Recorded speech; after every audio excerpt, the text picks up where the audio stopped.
Hello, and thank you for studying Psalm number 83 with me. And this is the book that I'll be reading out of.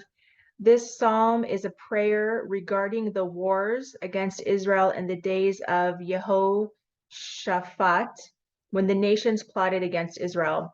So, although this psalm is referring to a specific war, there are recurring themes that are still relevant till today, and I will demonstrate those. Verse 2, O God, do not be silent, do not be quiet, and do not be still, O God. So the commentators say, do not be silent means about the harm done to us by our enemies. Do not be quiet and do not be still means do not refrain from punishing them. Verse number 3, for behold, your enemies are in uproar, and those who hate you have raised their head. So the commentaries say about this verse is that the uproar of God's enemies is their plotting deviously against God's nation.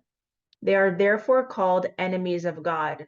For whoever hates the nation of Israel hates the one who spoke, and the world came into being. So any enemies of the land of Israel, the state of Israel, are enemies of God. In verse 4, it says, they plot deviously against your nation in secret, and they conspire against those sheltered by you. So on the massacre of October 7th, it was discovered that Hamas had been plotting this attack for over a year. So they, despite their past lack of success, have been plotting repeatedly, and they are continuing to plot to continue to do these types of atrocities, brutalities, and inhumane crimes against humanity. Verse 6, for they conspire with a unanimous heart. Though they have been at war with each other, they now have conspired together to do battle with the Jewish nation.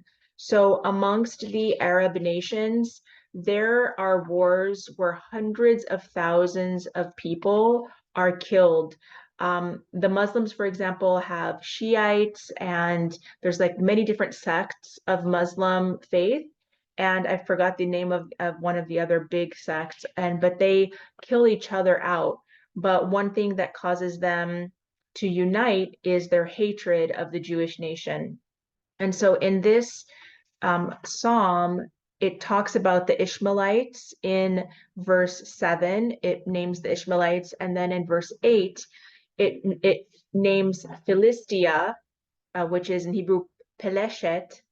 And the Philistines are extinct. However, the current Palestinians are named after the Philistines. And then it also talks about Assyria, which I think modern day Assyria is Syria.